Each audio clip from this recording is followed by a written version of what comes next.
Hello, everyone. It's 1 p.m. Eastern, and that means it's time to begin our 70th Weather Talk webinar. A very warm welcome to all of you today who are joining us. I'm your host, Henry Reed. I'm Henry Regis, and running the technical side of our program is our very own Noah Newman. We're coming to you live here on this sunny June day in Fort Collins, Colorado. For those of you who are unable to join us for our live broadcasts, we're recording today's talk, and it will be available later this week on our website.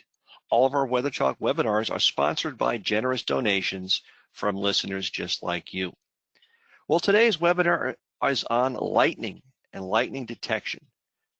With us today is meteorologist Chris Vagasky, who is the Sounding Solution Manager for North America at Vaisala Inc, right down the road here in Boulder, Colorado.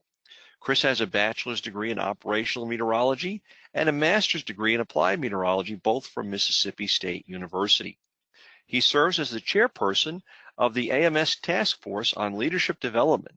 Chris's meteorological interests lie in ways that meteorological measurements can improve weather communication, new applications of lightning data, and weather preparedness. Chris is originally from Detroit, Michigan, and is a Tigers, Lions, Pistons, and yes, Red Wings fan.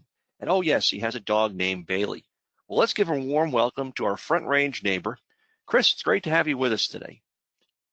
Well, thank you for having me. And yes, I am a Detroit Red Wings fan. It doesn't always go over very well here in Colorado, but I'm proud to support them. Even in their I'm missing hockey. Downturn. Yeah. Hey, listen, tell us a little bit about how you became interested in lightning and weather for that fact. How did you get your start in that? What was the factors? Well, when I was just a wee lad, I was, probably 3 or 4 years old, and we had a tornado pass by the preschool that I was in, and we all huddled into the hallway taking our tornado precautions, and that started a fear of thunderstorms initially, and to get over that fear, my parents bought me a whole bunch of books about weather so I could learn about weather and get over that fear. So as I continued to learn more and more about meteorology and about weather, it became a really true passion of mine. Yeah, it's really interesting. A lot of us have stories like that, lightning or other events that there's a fear sometimes, but then we overcome that and we actually go into the vocation. Well, thank you, Chris, and I'm going to turn it over to you now and look forward to your enlightening chat about lightning. No, thank you, and thanks everybody for joining today. As was mentioned, my name is Chris Vagasky. I'm a meteorologist. Gave you a little bit of my background and how I got into weather. But as we begin this webinar, first things first, this is a talk about lightning, not about how to lighten your body or how to learn how to float or how to brighten your house. So if you're trying to learn about lighting or lightning, this may not be the webinar for you, but if you're here to learn about lightning, yes, this is the place to be. As was mentioned, I've been working at Vaisala. It's a company just in Boulder, Colorado here. We are a Finnish company that does a lot with the weather and environment. I've been there since 2014. I am very interested in how to use weather measurements, applications of lightning data, and weather preparedness. I will be joining the CoCoRaHS ranks in just a few weeks. I will be moving into a new house, and within a couple of days of moving in, I'll get the rain gauge all set up, and I'll start contributing some measurements to CoCoRaHS. You're going to see on the bottom corner of almost every slide the name Vaisala. A little bit about Vaisala. It's a company that is based in Finland, and the North American headquarters are here in Boulder, Colorado. And we make a very wide range of instruments to sense the weather and conditions in the environment. Things from radio sondes that get attached to the bottom of weather balloons. There are about 2,000 of those that are released every day all around the world that allow us to feed weather models with information from the surface of the Earth all the way up to the stratosphere. We make things like weather radar. So if you look at your radar app on your phone, we have technology in the Doppler radars all around the United States that help process the data that you see. And today, we'll be talking about lightning detection and lightning. We make sensors that detect lightning both within 30 miles of you around the entire United States and all the way around the world. So let's get started with real simple. Let's ask a question: what is lightning? The technical definition, according to the American Meteorological Society Glossary of Meteorology, is a transient high current electrical discharge with path lengths measured in kilometers. That's the very technical term. In a practical sense, it's that very large electrical spark that occurs between the cloud and the ground within the cloud. So if you think of those really dry winter months when you're walking across the carpet and you touch the doorknob or you touch somebody else and you get an electrical shock, lightning is just the very big version of that.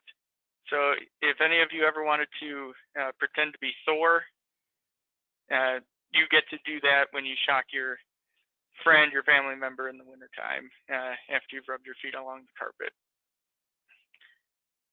Now, we think about how does lightning develop in a cloud.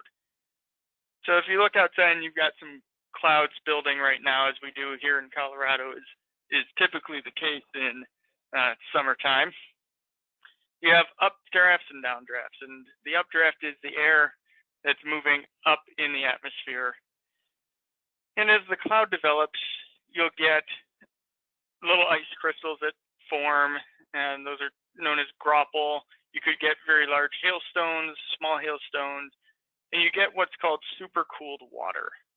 Supercooled water is water that is below the freezing point, so below 32 degrees Fahrenheit, but it isn't frozen.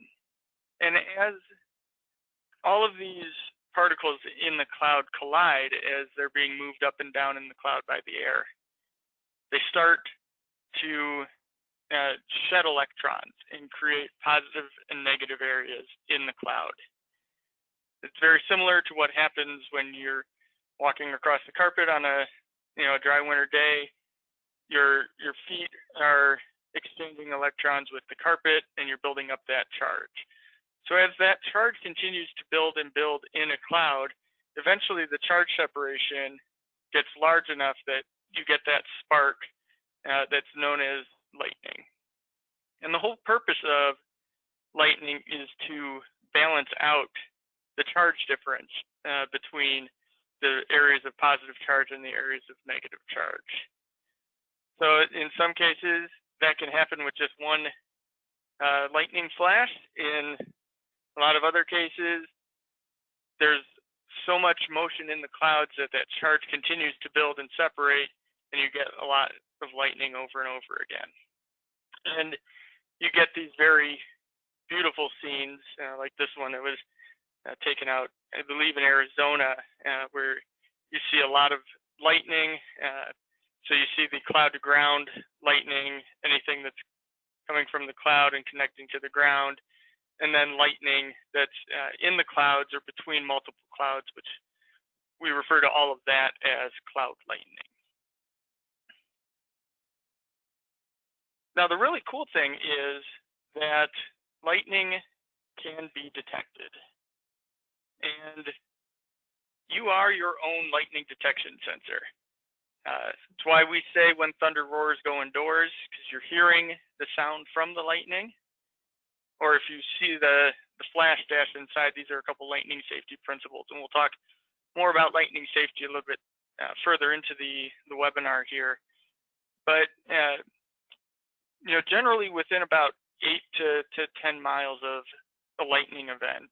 You'll be able to hear the thunder, and of course you can see lightning for much further than that. And that's where the term heat lightning comes from, is when you see lightning that's far away from you, so you can still see it, but you're further than that 8 to 10 miles where you can hear the thunder.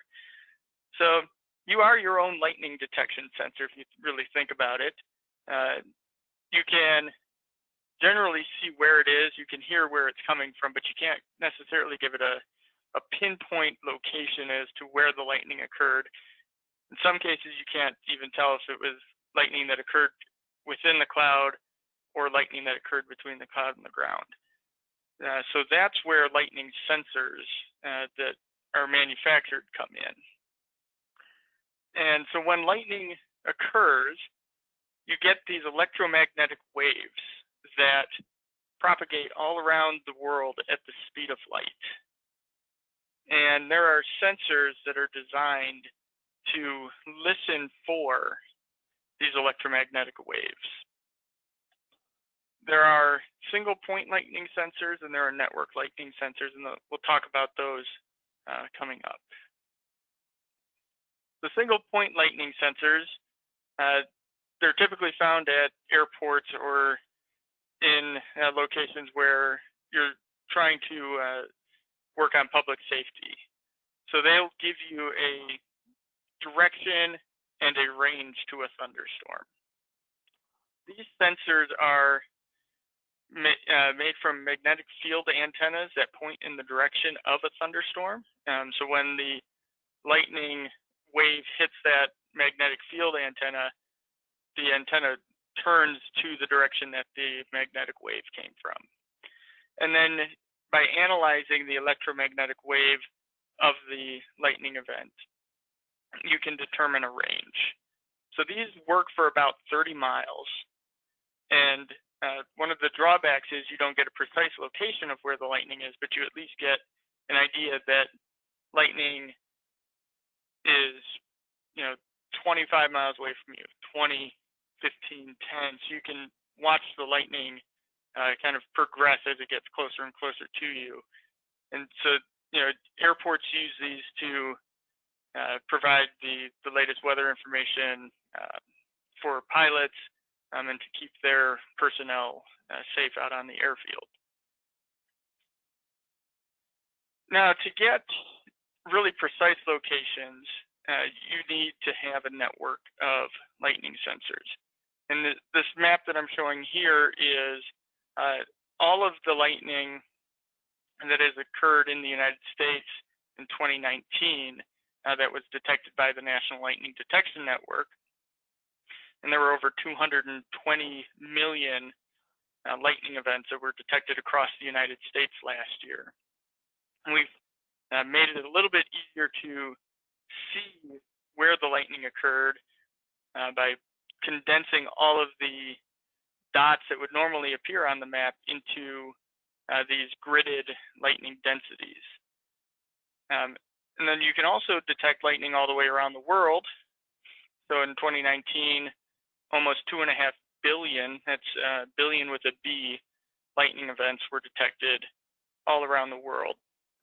And so you can see your traditional lightning hotspots in the central United States and along the Gulf Coast, in the Congo region of Africa, over the Amazon rainforest, along the north coast of Australia. Now, the actual true lightning capital of the world, if you aren't aware, is Lake Maracaibo along the northern coast of South America here. They get lightning on average about 300 days per year. So while here in Colorado we get 300 days of sunshine, people living around Lake Maracaibo get 300 days of lightning. So usually thunderstorms develop surrounding the lake in the late afternoon, and then you get storms over the lake in the evening. Now we're going to talk a little bit about how these sorts of lightning networks work, and they consist of antennae that are spread out across a geographic region. That could be a state, it could be an entire country, it could be the entire world, like with the GLD 360 network.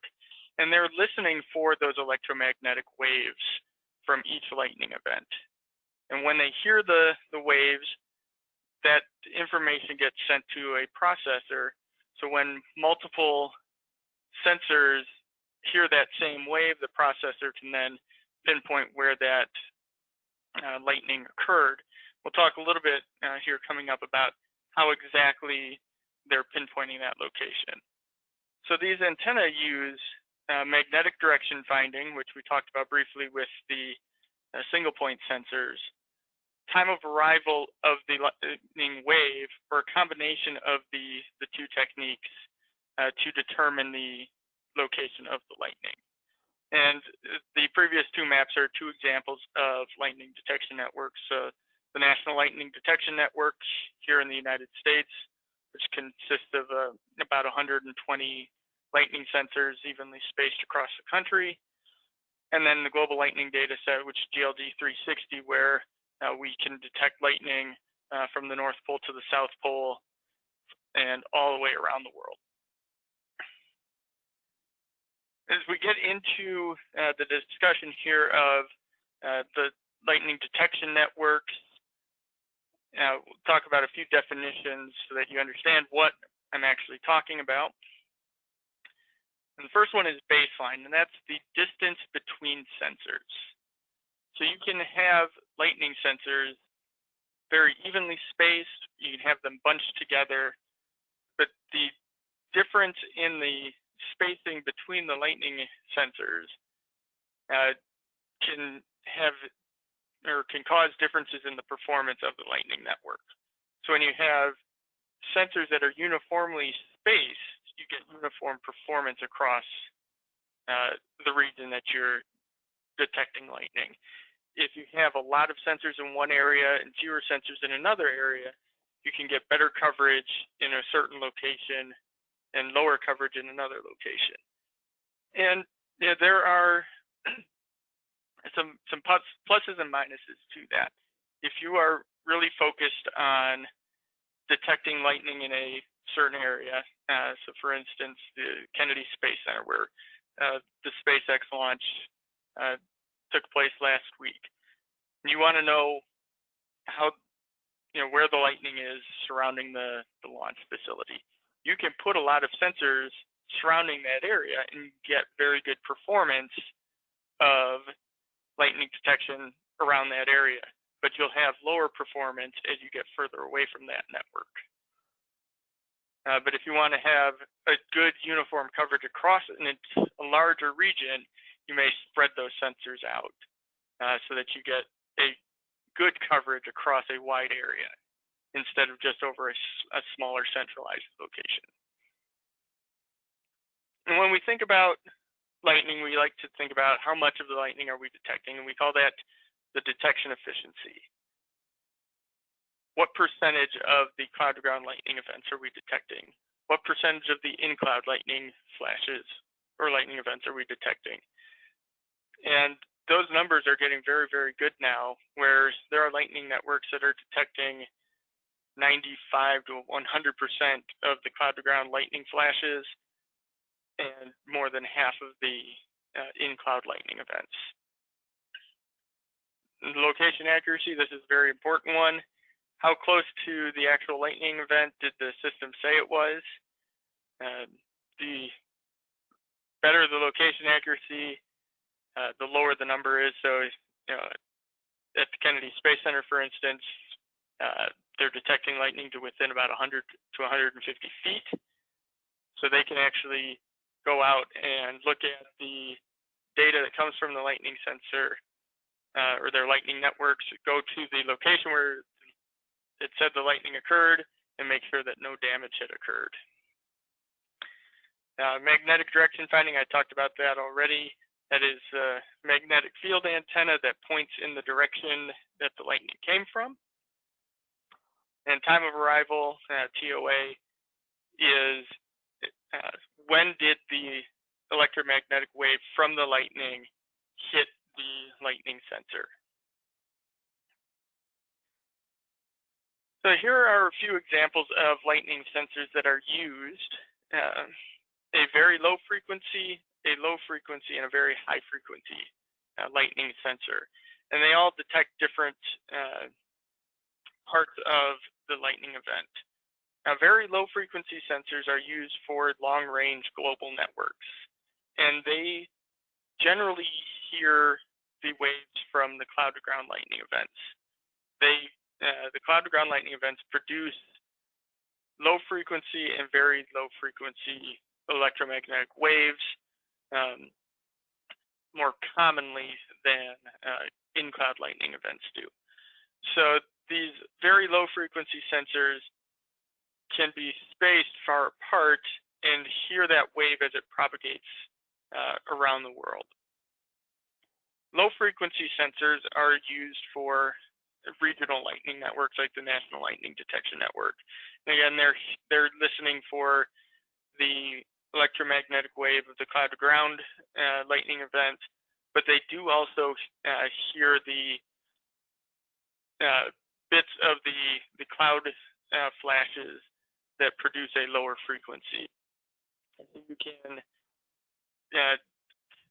collect information about both the cloud and the cloud to ground lightning more readily with the regional networks. Cloud lightning overall tends to produce more high frequency electromagnetic waves. So that's where these VHF sensors come in. They are usually used in small range lightning networks so that you can detect more of the in-cloud lightning because the high frequency waves don't propagate as far as the low or very low frequency waves do. So to have a very high detection efficiency of in-cloud lightning, you need to have a very small network that has kind of line of sight to any thunderstorms that would occur. And in recent years, we've added optical sensors. So these are sensors on satellites or on the International Space Station that are looking for the light that is emitted from a lightning event. And around the United States, these are the current technologies that are currently being used for detecting lightning. So the National Lightning Detection Network uses the low frequency sensors and a combination of the magnetic direction finding and time of arrival techniques to detect the lightning. And you get fairly good performance with that network, where you get a large coverage area, so it's a continental coverage area, and very good spatial resolution. So the location accuracy is about 100 to 150 meters with that network. The TLD 360 network that I talked about uses the very low frequency sensors, so it detects the lightning waves that can travel the furthest, and you get a global coverage with that network. And the location resolution and location accuracy is a little less than with the National Lightning Detection Network, on the order of about 1,500 meters. The best possible lightning network does not exist yet. And what that would be a global network that can map the individual lightning events. So you would get a full picture of the entire lightning flash in the cloud or the entire lightning stroke as it comes to the ground. The challenge with that is that, as I had mentioned before, the cloud flashes tend to emit high frequency electromagnetic waves which don't travel very far. So you aren't going to be able to map out an entire lightning flash all the way around the world with the current technologies that are available. The satellites have improved the ability for us to map the overall extent of cloud flashes. So we're learning quite a bit about how long a cloud lightning flash can be now, and some of those events have been on the order of 200, 300, 400 miles, and we're still seeing some even longer in-cloud lightning events. So it may be possible as technology continues to evolve that we get closer and closer to this best possible lightning detection network. But with the current technology available, there's still a ways to go. The lightning networks that Vaisala owns and operates, which are the NLDN and GLD360, they combine the time of arrival and magnetic direction finding technique. So when lightning occurs and sends out the electromagnetic waves, the magnetic direction finding portions of those antennae turn and point in the direction that the lightning occurred. So with sensors A and B in this lightning stroke, when the lightning wave hits, those antennas turn and point in the direction where the lightning came from, and you get a fairly broad area in which the lightning could have occurred. So in this green box here, the actual lightning event occurred at the crossing, but with the way that angles work, as you get further and further away from the sensors, the angles kind of spread, so your location accuracy can be a little bit reduced using this technique. So to make up for that, use the time of arrival technique. And so you have a lightning event that occurs, and when the lightning wave hits each antenna, a calculation is done to draw a line of everywhere that lightning could have occurred and still hit the sensor at the same time. So you get multiple lines that occur, and where those intersect, that is where you say the lightning occurred. Unfortunately, in some cases, you get lines that cross that aren't where the lightning actually happened, and you can get false detections. That is why the networks of the NLDN and GLD360 combine the magnetic direction finding, because when you point your antenna in one direction, you can eliminate the locations where the lightning didn't occur, because the lightning wave didn't come from from one direction or the other. So in combining those, you minimize these false detections, and you can more accurately pinpoint the location that the lightning occurred. Now, the geostationary lightning mappers that are on the GOES East and the GOES West satellites, as I said, they look for the light that is produced from the lightning. And so there's a camera on the satellite that's looking down at the clouds between 52 degrees north and 52 degrees south, and covering most of the Western Hemisphere. And when the camera sees light being emitted, it's detected as a lightning event. Now, the data from the geostationary lightning mappers are output on an 8-kilometer by 8-kilometer grid, and they don't differentiate between in-cloud and cloud-to-ground lightning, but they do provide a very good coverage across most of the Western Hemisphere. And you can combine the GLM data and the ground data, and we'll talk a little bit more about that coming up. So that's a good broad overview of how lightning is detected and some of the techniques that are used to detect lightning. Now, what exactly is being detected? Well, we talk about detection of cloud-to-ground strokes and in-cloud pulses. This loop here shows 11 cloud-to-ground strokes in a single cloud-to-ground lightning flash. And these cloud-to-ground strokes are why when you look outside and see lightning that it often appears to flicker. So we're detecting these individual lightning strokes, and you'll get multiple strokes sometimes because it sometimes takes that many lightning events to dissipate all of the electrical charge that's built up in the atmosphere.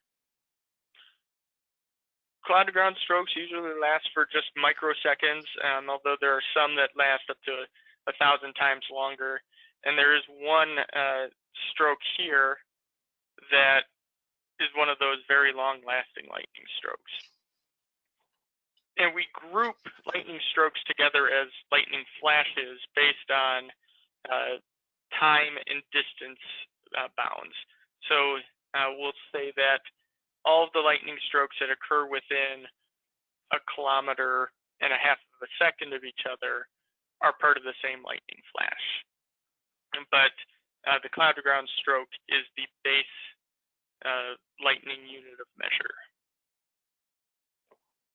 Now, cloud lightning makes up the majority of lightning in a thunderstorm. Typically between about 50 and 70% of the lightning in a thunderstorm occurs in the cloud.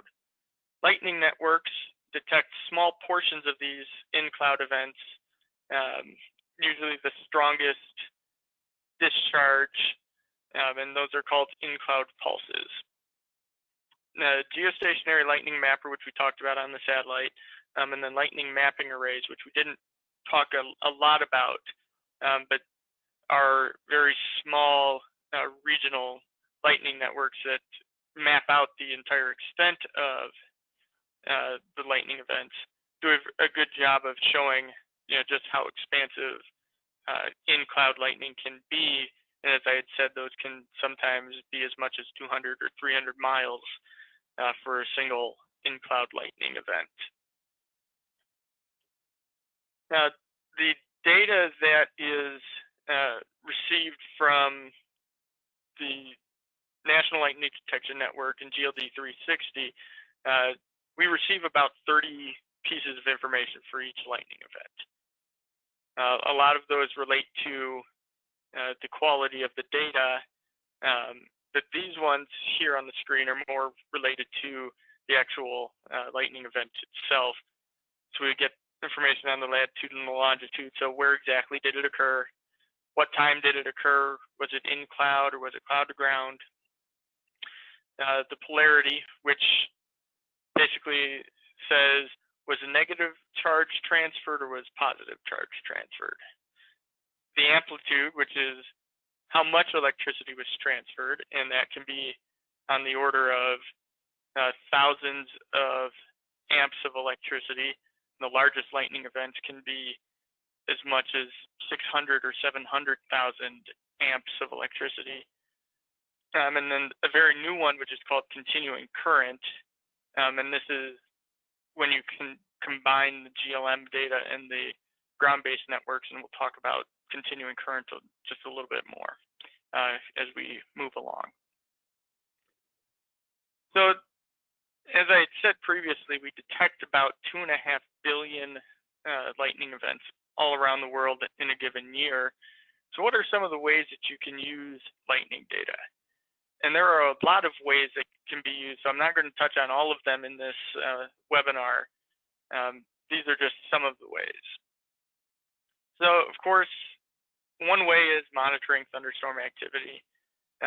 This is a couple of days worth of lightning across the central and eastern United States, including the derecho that went across Pennsylvania yesterday, which actually started as this complex of storms in North Dakota that then moved into Minnesota and Wisconsin on the 2nd of June, across Michigan, and you can see that complex then move across Pennsylvania and New Jersey. So of course, when you're thinking about lightning data, using it to monitor thunderstorm activity, that is the very easiest way to use lightning data. You'll see these circles that are on the map. We'll talk a little bit more about this in just a couple of slides. So I'll save that for a couple of slides from now. Now, thunderstorms do develop globally, as we saw on the map. And coming up in a couple of months will be the 1-year anniversary of the furthest lightning flash ever detected to the North Pole.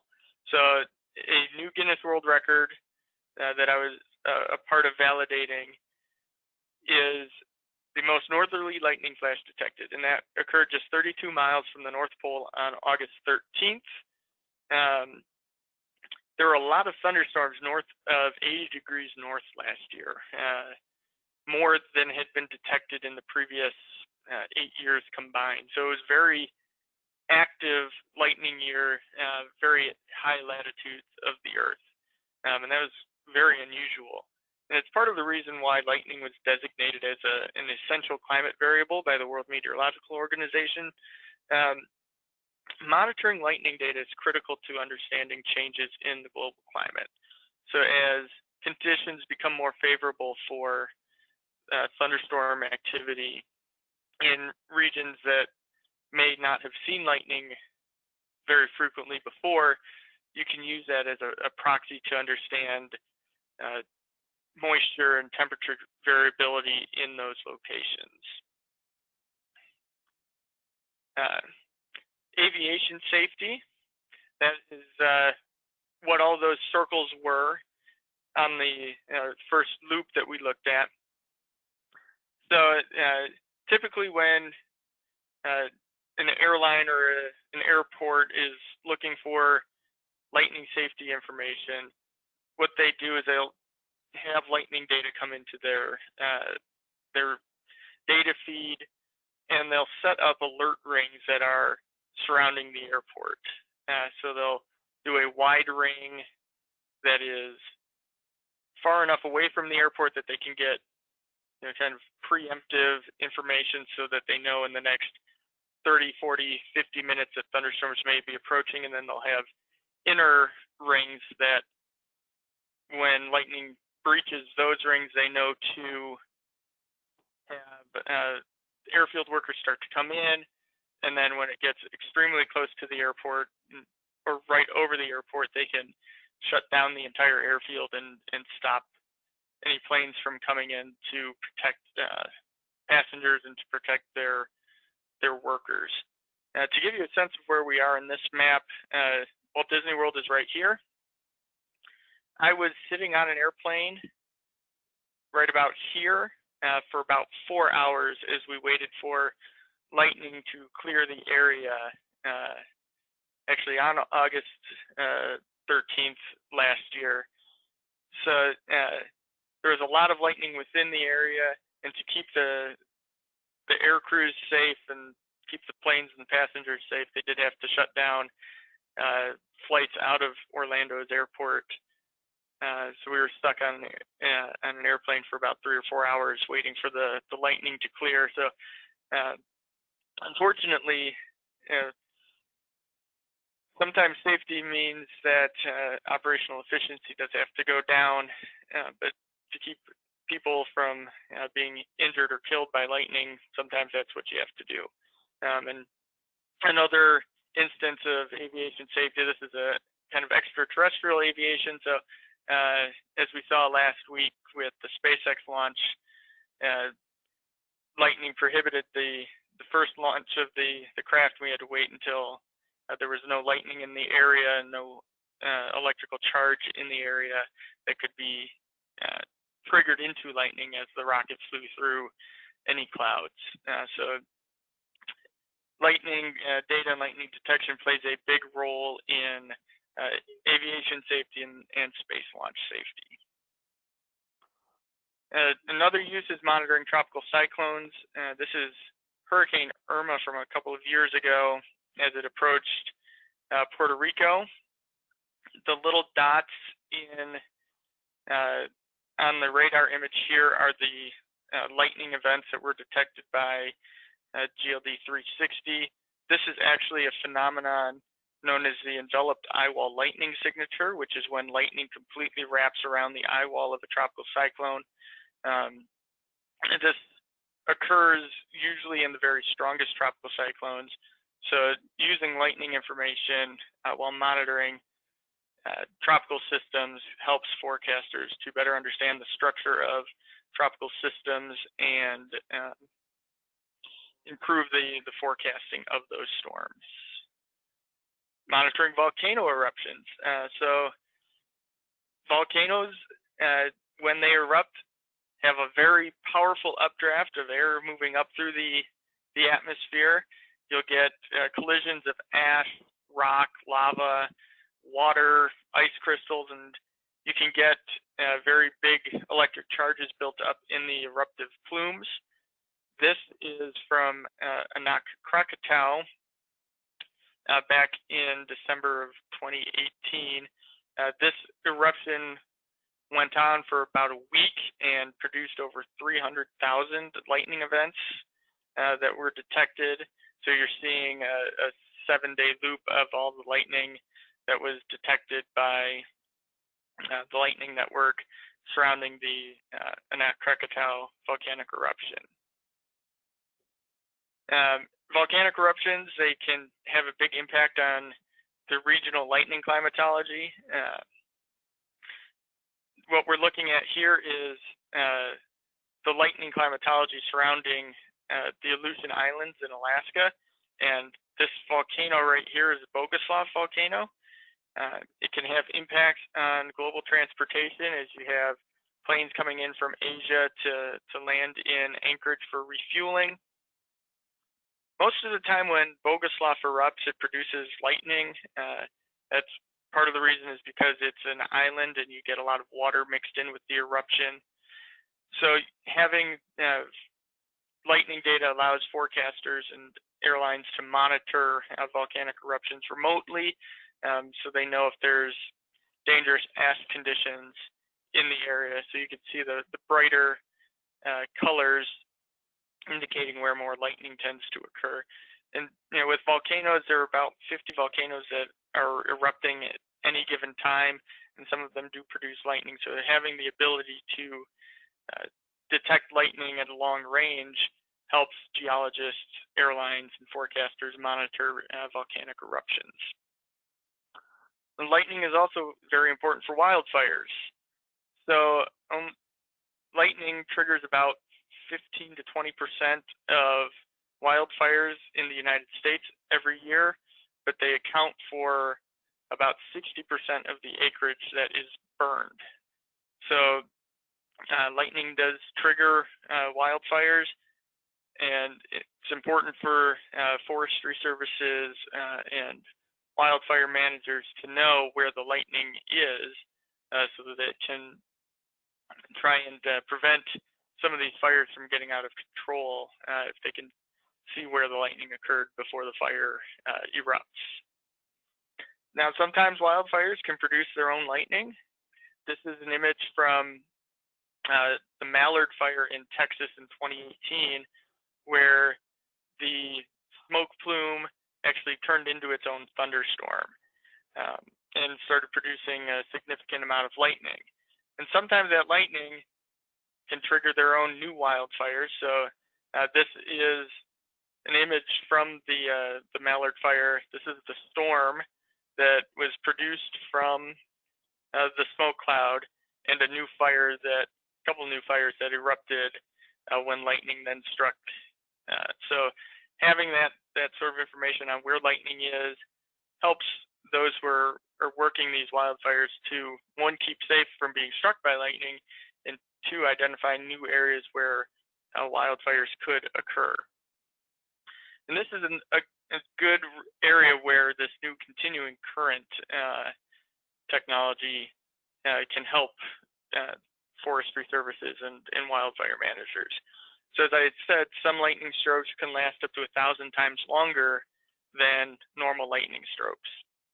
Using the ability of the stationary lightning mapper to tell us how long an individual lightning event lasts for, and combining that with NLDN or GLD data that tells us whether the lightning occurred between the ground and the cloud or just within the cloud, you can pick out the cloud-to-ground lightning strokes that last for milliseconds, and those are the ones that are more likely to cause wildfires or damage to property. So this is just very brand new technology that's only available now that we have the satellite-based lightning detection that tells us how long an individual lightning event occurred. And so this will have benefits now for forestry services and wind energy operators, because these events can damage wind turbines and even the electrical transmission groups, because their electrical transmission lines and their equipment can be damaged by these very long-lasting lightning events that transfer a lot more heat and electricity than a typical lightning event. I'd like to end our webinar today on lightning safety. And lightning safety is important because, one, lightning gets to about 50,000 degrees Fahrenheit, which is hotter than the surface of the sun. So if you get struck, there's a very good likelihood of getting electrical burns. And as I mentioned, they can transfer up hundreds of thousands of amps of current. So they are very dangerous to people and animals that are outdoors during thunderstorms. A colleague of mine has calculated that up to 24,000 lightning fatalities occur around the world every year. This is the reference here if you want to read more on that. Mr. Holly is a world-renowned lightning safety expert and has calculated this a few times to try and refine the number. And most of these lightning fatalities occur in regions of the world where there's a lot more outdoor employment, so with farming and agriculture, and where there's less developed infrastructure around the world. In the US, however, this is a trend of lightning fatalities from the 1940s through this year. And you can see that back in the 1940s, there used to be hundreds of lightning fatalities around the world, or around the country every year. And we've done a very good job of lowering that number in the past few years down to around 17 to 20 people per year.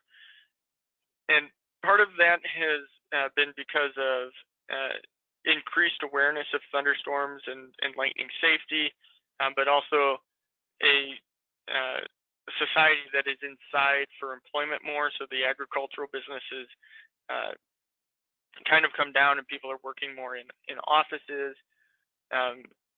So we've done a lot of work to really improve lightning safety in the United States to now where only 20 to 25 people on average die from lightning any given year. So that's a significant improvement from the hundreds that have been killed as recently as 1970s. This year is the 20th annual Lightning Safety Awareness Week, and that takes place June 21st through 27th this year, and then on the 28th is International Lightning Safety Day.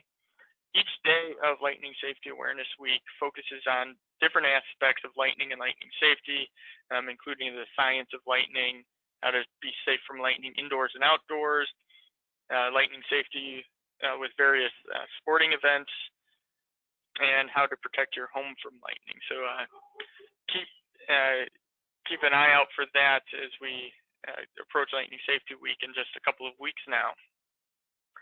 The basic lightning safety principle is no place outside is safe when thunderstorms are in the area. And that's why we suggest when thunder roars, go indoors, or when you see a flash to dash inside.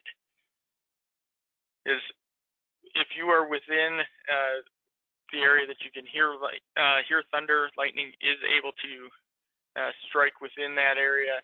So as long as you can hear thunder, you are in a lightning danger zone. So where do you want to seek shelter from lightning? In a substantial building. And by that, I mean a building that has plumbing and electrical in the walls. A lot of people think if they're dry, they're safe from lightning.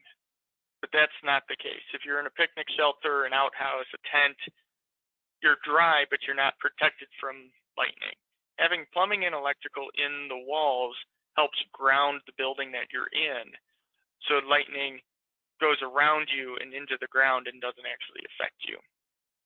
Now, you do want to avoid electronics that are plugged into the wall and plumbing fixtures, because if lightning strikes nearby, that electrical current can travel through the wiring or the plumbing and still shock you. If you are not near a substantial building, a metal-topped vehicle with the windows rolled up is the next best place to be. And you want to avoid touching anything metal in the car, because electric shock could transfer through those metal components. Want to thank you for your participation in the webinar today. A few key takeaways. Lightning is detected more than 2 billion times around the world every year. Now, there are multiple ways of detecting that lightning, including your eyes and ears, but the best detection comes from the lightning networks that listen for the electromagnetic waves from a lightning event and can pinpoint that location. Lightning occurs in thunderstorms, tropical systems, volcanoes, wildfires, and more. I did not go through every potential use of lightning data today. There are almost as many uses for lightning data as there are lightning events that occur. And no place outdoors is safe when thunderstorms are in the area. So when thunder roars, go indoors. And if you want to have more lightning discussions, here's my contact information. I'm very active with sharing weather and lightning information on Twitter. And here is my email address if you have any specific questions that you want to ask me.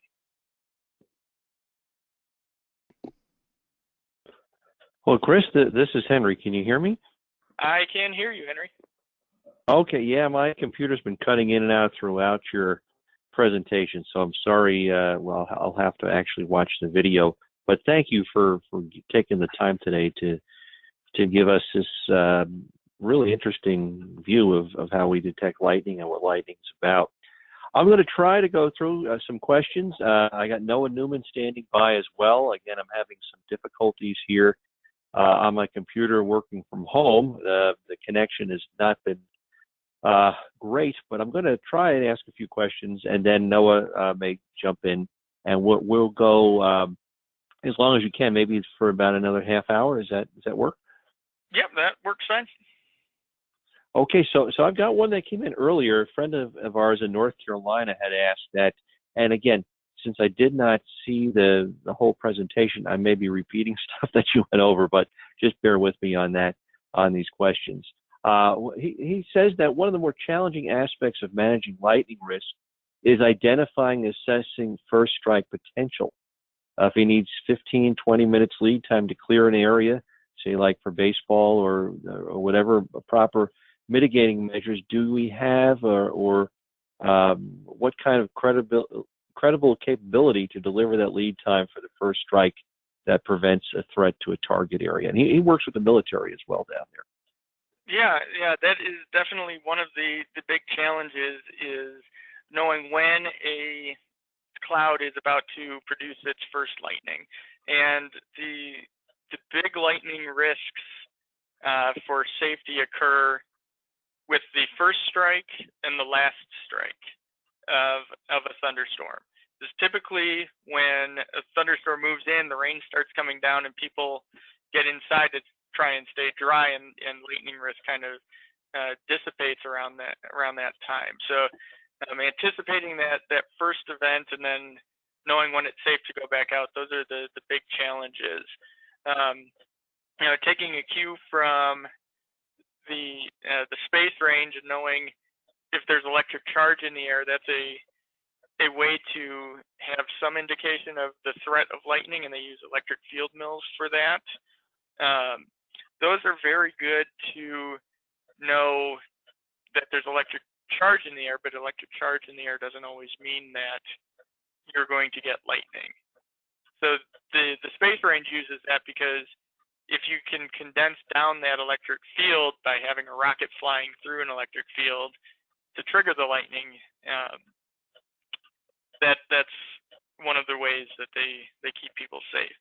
So, without knowing the electric field measurements, having a wide view of lightning in the area, knowing that there may be lightning 20 to 30 miles away, can give you advanced notice that the conditions are favorable for lightning. So having a good broad view, and like the airports do, setting up an alert ring maybe 30 miles from their location so that they get a notice when lightning is within 30 miles of them, gives them some of that advanced notice that they can start taking those lightning safety precautions.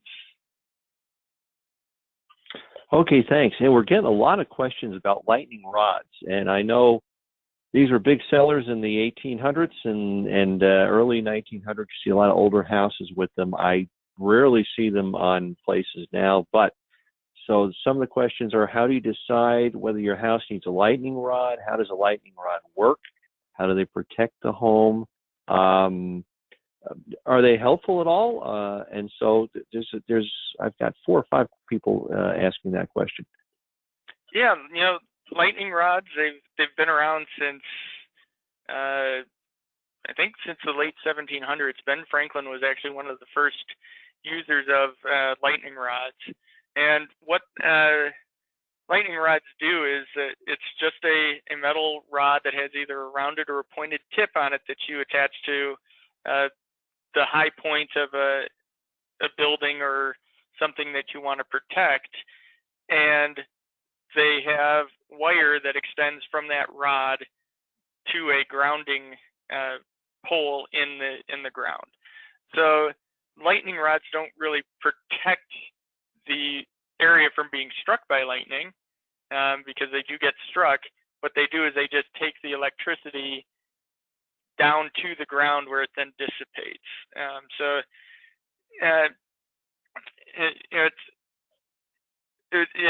you said, it was more common that some of the older Victorian style houses and things like that would have lightning rods, and even a lot of buildings nowadays do still have lightning rods, and they do work to take the electricity away from the region that got struck. So it is a way to protect buildings that maybe don't have the best grounding, but a lot of substantial buildings now do have the plumbing or the electricity or electrical wiring in the walls that act to ground the electricity that would be transferred from lightning. So it's just another added layer of protection against lightning damage to have a lightning rod. I remember when we were kids, when I was a kid back in the 70s, our family would unplug the TVs and all the electrical appliances in the house as a lightning storm came in. I guess that so there was no spike for something like that happening. And so I think a lot of people probably are a lot of using electronics surge get knocked protectors. out. Yeah, a lot of people use surge protectors for that now, so that you burn out the surge protector, but not the electronics that are connected to it. Hey, here's a person in Central Texas. They had a terrific lightning storm last week. They noticed a distinct smell in the air, which they never smelled before. And so they're curious, what is that? Is that something, is it their imagination, or do we have a type of an odor with the lightning storms? Yeah, it's an area of atmospheric chemistry. So when in early spring, sometimes you'll notice that the grass is still pretty brown, even though you've been maybe getting some rain and the weather's starting to warm up. But then after you have a thunderstorm come through, the grass is very green. Lightning does a very good job of causing chemical reactions in the atmosphere and creating different nitrogen oxides which act as a fertilizer, which help to make the grass green. But it also does things with ozone in the atmosphere. And so some of those smells that you're experiencing are the chemicals that are being created by the lightning in the atmosphere. There's actually thunderstorm-induced asthma that results sometimes from these really big thunderstorm events. So it is a real thing. The lightning is just packing so much energy that it's causing chemical reactions in the atmosphere to create different compounds, and those are what you're smelling. Thanks. We've got a question here. We've got two related to. One is what can bolt from the blue? What causes that phenomenon? And the other question that's related to that is what is the farthest recorded? You may not know this. The recorded distance lightning has struck from a storm. So, you know, is any way to measure that with your stuff, and what the record might be? Yeah. So there are different situations where you get lightning that occurs very far from the core of the storm. And what happens is sometimes you'll have a strong electric field to the side of a storm, and the lightning will come out of the side of the thunderstorm, and it'll strike far away from where any clouds are, and sometimes that's 10, 15, 20 miles away. And that's caused just because there's a strong electric field in the atmosphere, and the lightning travels through that electric field to a place on the ground. There are other instances where you can have a thunderstorm that is, and I've seen this happen, where a thunderstorm is 50, 60, 70 miles away from a location, but lightning occurs through the anvil of the storm that is blown far from the edge of the storm. I've seen this happen recently in Texas this year, actually, where there was a thunderstorm near Lubbock, and 60 miles to the east, lightning occurred out of the thunderstorm anvil. So if you have a very big anvil on the thunderstorm, there's going to be electric charge in there, and you can get a charge separation between the anvil and the ground, and you can get that lightning discharge. And that's one of the reasons why, again, I keep going to the space range and the SpaceX launch.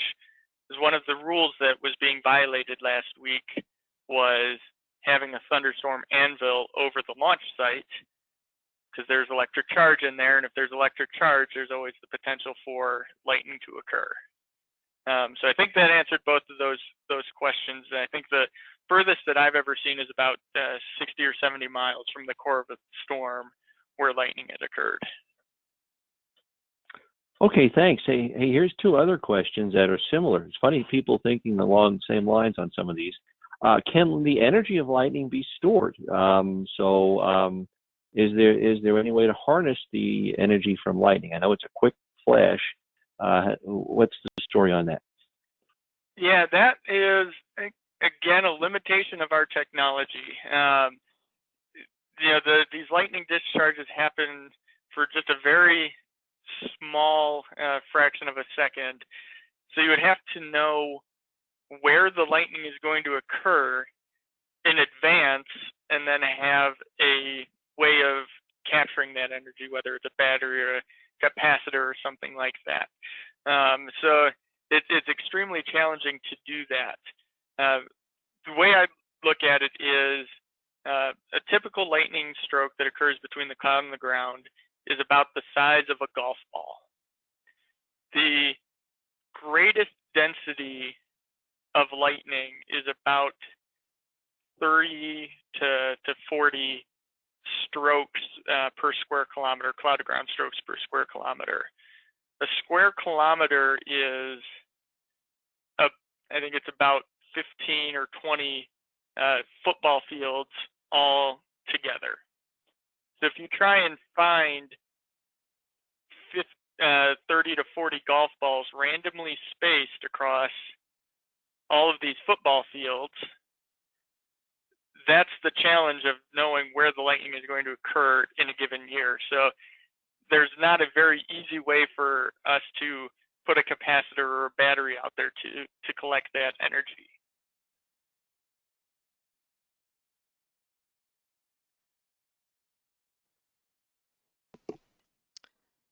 Henry, we cannot hear you if you're talking, so I might take over the next question. Sorry, I was muted there. Oh, Are you gotcha. still there? Yep, go for it. Yeah, no. Here's an interesting question that's come in, and I should combine it with another one. So, how frequent are cloud-to-cloud strikes compared to cloud-to-ground strikes? And then the other part of that, another observer sends in, is what level in the cloud has the highest frequency and amplitude of cloud-to-cloud lightning? So as we go up higher in the cloud, do we see more cloud-to-cloud? As we go lower, that's an interesting thing. So two questions here. Which is more frequent, cloud-to-cloud, cloud-to-ground, and then where in the cloud do we find the most cloud-to-cloud? Yeah, so as I had mentioned, cloud-to-cloud lightning, or in-cloud lightning as we call all of the lightning that doesn't actually contact the ground, makes up about 50 to 70% of all of the lightning in the thunderstorm. So if you have a thunderstorm that produces 10 cloud-to-ground lightning strokes, double that and add a few more, and that's the amount that occurs in the cloud usually. I saw it in the storms yesterday where the frequency was about 80 to 90% in cloud and a lot less cloud to ground. So it's a significant proportion that occurs in the cloud. It's very important to monitor those because being the majority of the lightning, it tells you a lot about what's going on in the thunderstorm. It's important to monitor the lightning that occurs between the cloud and the ground because that's what's going to cause the damage or hurt people. So in a thunderstorm, you'll get the charge separation as I showed in the one image. Most of the negative charge tends to accumulate near the bottom of the storm, and the positive charge accumulates near the top of the storm. So in between those charges is where most of the in-cloud lightning occurs. That's typically between about 7 and 10 kilometers. You're looking for a mixed phase region of the cloud, and that's usually around the -10 to -20 degree Celsius area. So that can, of course, be higher or lower, depending on the height of the storm or the size of the storm, where you're located in the United States or around the world. But there is a region in the cloud in between where the negative charge and the positive charge occurs. So if you're in a plane, if you're flying a plane, then you want to kind of, I don't know if they avoid that region, or they know to do that, or that might be a little too sophisticated to figure out. Well, a lot of planes are equipped with a nose radar so that they can see where rain and thunderstorms are occurring, so they can try and avoid those. Although it happens frequently throughout the year that a plane will be taking off or landing and will fly through a cloud and trigger a thunder or a lightning flash. So planes do get struck by lightning quite a bit throughout the year because they've either flown too close to a thunderstorm or they've triggered lightning as they've flown through a cloud. Okay, here's another combination. I'm taking a couple, since you have so many questions, I'm going to try to combine a few more together here.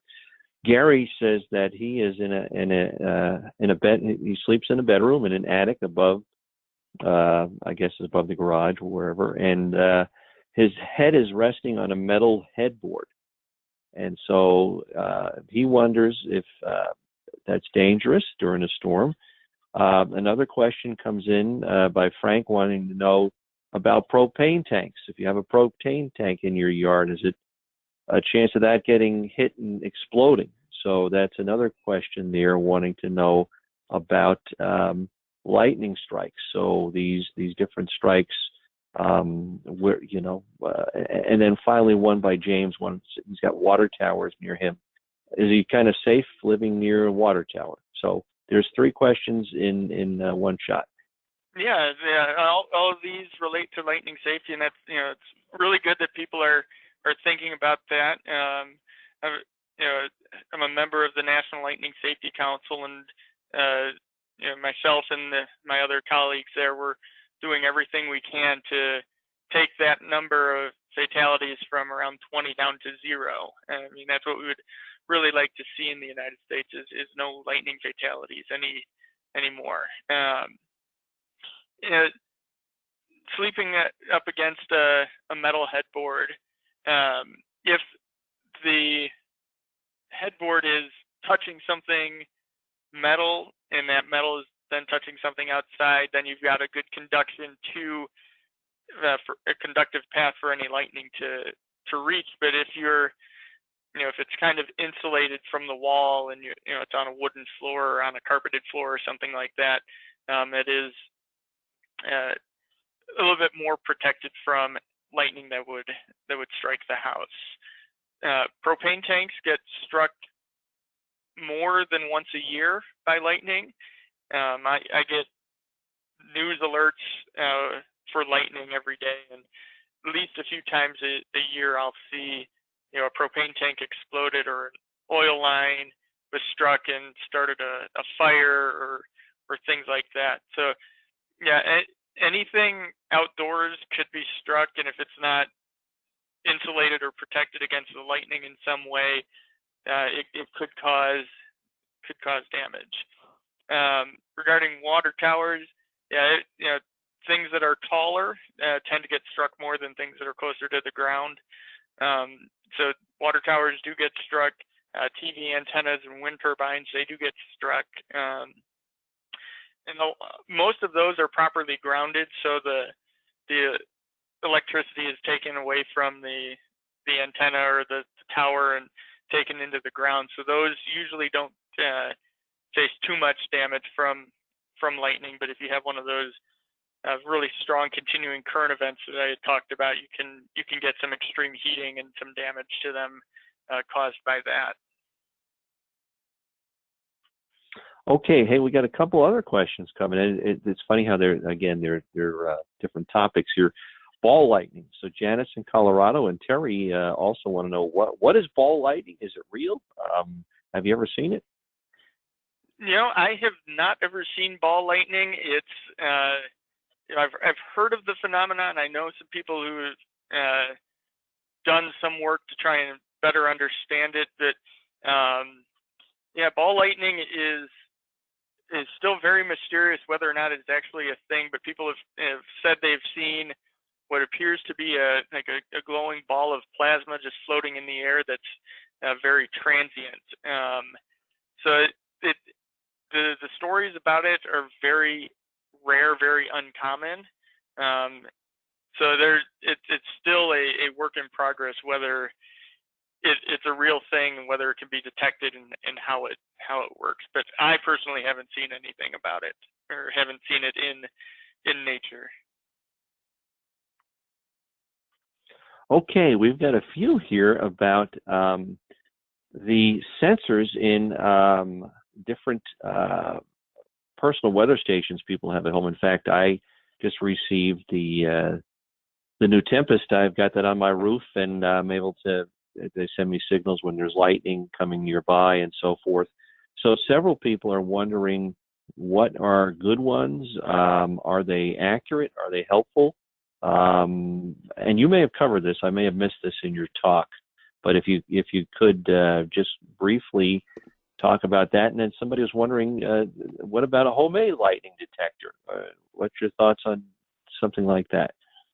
Yeah, a lot of those sensors that are in the personal weather stations, they are those single point sensors that we talked about at the beginning of the webinar. So they have a magnetic field finder, and they point in the direction of the lightning when it occurs, and they do some some basic analyzing of the lightning wave. So you get a range from your location to the storm, or you may get a range in a direction. So it may say, to the east 30 miles, or they'll put it in a range bin of 15 to 30 miles. So they do provide some advance notice of lightning coming in. They don't give you that real precise location, like it struck at the corner of 21st and Randolph, or anything like that. So having a sensor that's giving some information about lightning is better than having nothing. But again, there are sensors that provide a lot more information, like the lightning networks, that give you a much more precise location of where lightning occurred, that can give more safety information if you're wanting to use it for a safety purpose. There are other resources out there where you can make your own lightning sensors that you can join into an open source network, or things like that. Again, they'll be along the same lines as the single point sensor, where it's giving a range and a direction. But before lightning networks came out, people used to turn on their AM radio to a station that may or may not have had a true signal coming across, and listen for the static that came across the radio. That was a lightning sensor, because the lightning waves are operating along the same frequency as the AM frequency. So when lightning would occur, you would hear the static in the radio. So there are ways to listen for and detect lightning even without having lightning sensors. Yeah, I remember that very well, the AM radio. I guess we don't listen to much of that anymore, but we could definitely tell a storm was getting close by having that on. Hey, here's a question from Pierre, and this is an interesting question: that are you safer in a wooden masted sailboat than in a metal masted one? And I think a big confusion people have is, if you have something metal, you're more likely to be struck than something wooden. I was out talking to my neighbor the other day. The storm was coming in. He had a metal rake. He says, I better put this metal rake down and get something wooden or something, just so I don't draw lightning. So can you dispel that myth about, or talk about, one about the sailboat? You probably shouldn't be, I don't know where you would go with that, but between wood and metal, it's usually a taller object. Is that correct? Yeah. So talking specifically about the sailboat, most lightning fatalities occur on or near water. Usually a big open space, and not much around, no trees or buildings around that could send up an upward leader that would have the lightning attached to it. So most lightning fatalities occur near the water. So if there's a thunderstorm in the area and you're out on a boat, out fishing somewhere near the water, getting to shore, getting into a car, getting into a substantial building, that's a really good thing to do. There is a myth that being around metal will attract lightning to you. That is not the case. So when lightning occurs, what's happening is the electrical charge in the cloud is coming down in short jolts. So lightning tends to look jagged, and that's because the lightning is coming down in a stepped pattern. And as it gets closer to the ground, streamers start to come up from the ground, and that can come from anything. It can come from a wooden tree. It can come from a metal roof house. It could come from a light pole. It can come from anything. So it could come from a person. So it doesn't have to be wood, metal, flesh, an animal, or anything.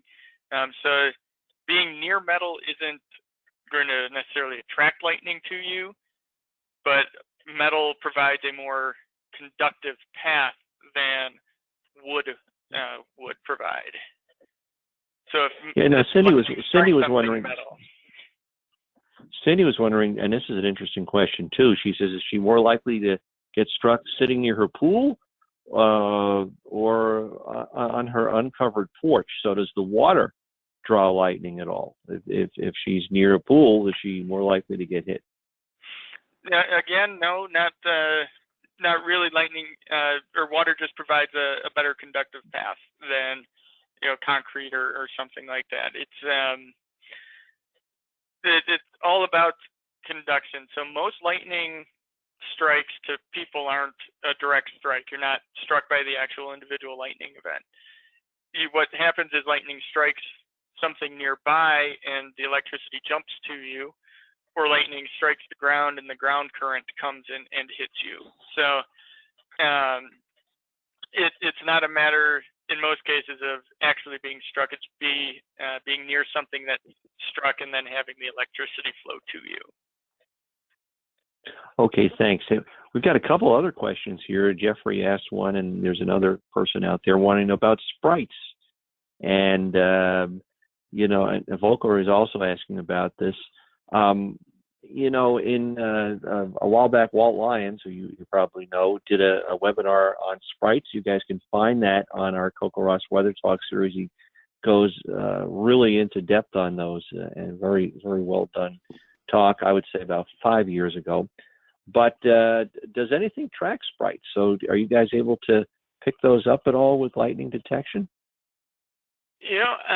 I'm not 100% on the specifics of that. I think a colleague of mine who's now a professor in Florida has done some work with detecting sprites or looking at sprites and elves, which is another transient luminescent event that's above the actual thunderstorms from developing. I know there's also a photographer in Oklahoma who does a lot of sprite photography. And the basics behind sprites is you'll have a very powerful, usually positive cloud-to-ground lightning event that excites the electric field above the thunderstorm, and you'll get the glowing of the sprite or the elf. So I definitely encourage you, if you're interested, to listen to Walt's talk on sprites and check out some of these photography of the sprites. So they are really impressive. Thanks for answering that one. Do you have time for a couple more? Can we get a few more in here before you have to go? Okay, so let's take a look here at a couple more questions that are coming in. And let me see, we got here. This is Martha was wondering why is lightning less frequent towards the poles than towards the equator? And that's a good question. What about that? That is a very good question. And to get thunderstorms, in meteorological terms, it's technically called deep moist convection. So you need to have moisture, and you need to have instability in the atmosphere. And to get instability in the atmosphere, the atmosphere has to be getting colder as you go higher up in the atmosphere. So you start with a warm surface and then getting colder and colder in the atmosphere. So that allows any air that is lifted off of the ground to continue to rise. So as you get closer to the equator, you have more warm air and you have more moisture because you have the tropics surrounding you. So it's easier for there to be the conditions for deep moist convection, the warm moist air to rise as you get closer to the tropics. There are instances when you get lightning that occurs closer to the poles, and that's because you have a weather system that has pulled some of that moisture further north.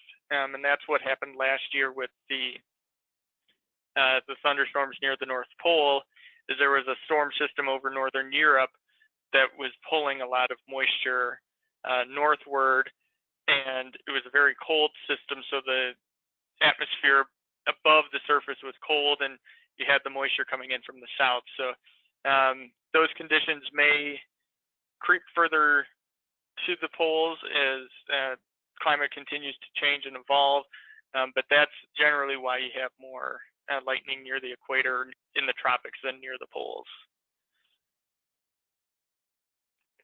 Okay, here's a viewer said that he was watching actually a Detroit Red Wings game on TV.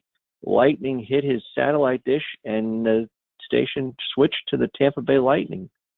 Oh, no, I'm just kidding. That's not a real joke. That's not a real question.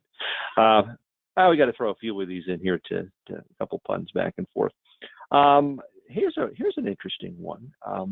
This viewer would like to know that I've heard people have been struck by lightning by standing close to a window, and what should they? How far away from a window should they be during a thunderstorm? I know I'll stand in my garage a lot of times. The garage door is open, and I'm standing out there, kind of right on the edge, trying to get a couple pictures, and I know maybe I'm not far up in enough. What's the rule on that? What's the safety piece? Yeah, there's not necessarily a distance per se, but yeah, people do get struck if they're standing on, they think they may be safe because they're staying dry and they're on the edge of a shelter or a porch, a patio, garage door, or something like that, and lightning strikes nearby and the current travels to them. So it has a lot to do with how conductive the ground is, or if they're standing near a metal fence or something, and the electricity can easily travel along the metal. Generally speaking, if you are at least a few feet away from a window, air acts as a good insulator, so it's not going to be as significant a risk as being right up next to the window. So it's kind of like if you're thinking about lightning safety and tornado safety in the same way. Put as many walls between you and the outside and get as low to the ground as possible, and that'll keep you more safe from lightning or a tornado than if you were, especially if you were outside or if you were right up next to a door or a window or something like that. Okay, here's one. Could you explain what spike lightning is, or Kobolad, as it's called in German? Are you familiar with that one? No, I'm spike not. Lightning. It doesn't ring a bell for me. Yeah, it doesn't ring one for me. So I'll have to look into that and okay. Maybe get back to the viewer on that one and find out. Hey, it's curious. Can you recommend any sites out there that I know you guys are Vaisala, but other sites possibly where people can get real-time lightning data mapped either on their phone or whatever that doesn't cost anything. So I know the general public would like to how close is it coming? Is it accurate? And I know a lot of companies sell this to other firms, but for the average viewer, the average CoCoRaHS volunteer, what would you recommend? And do you have anything like that? Yeah, there are apps out there that include lightning data, including the Weather Channel app, the WeatherBug app, Blitz or Tongue, which is kind of an open source network of small lightning sensors that people attach to their computers. There are sources out there that have lightning data available. The quality of that data may be in question depending on where it's from and what kind of sensors are being used. We did have a site that was up that showed a slightly delayed area of showing where the lightning was on about a 5-minute delay. But we had to move our data center, so we're working on getting a website back up on that. But yeah, there are sources out there, like as I said, the Weather Channel app or the WeatherBug app that do include lightning data that you can see where the lightning is, and it'll send you actually alerts if lightning's within a certain distance of you. Okay, thank you. It's funny. There's a question my colleague Nolan Duskin and I have been going back and forth on with cloud. A storm is coming. I'll say, Nolan, you need to get inside. He says, oh, that storm is mostly in cloud lightning. So don't really have much to worry about standing outside in that. But are storms totally in cloud, or do you actually get storms with cloud to ground mixed in? Yeah, I was going back and forth with this when I was sitting on that airplane for 3 or 4 hours in Orlando, and it was 95 or 100 degrees in the middle of August in Florida, and I'm ready to fly home to Denver, and all it is in cloud lightning that's over the airport. And anytime there's electric charge in the cloud, it can descend to the ground and you can get a cloud to ground lightning event. So even if all you're seeing is in cloud lightning, there is the chance for cloud to ground lightning. And as I like to say, one strike and you're out. So it only takes one.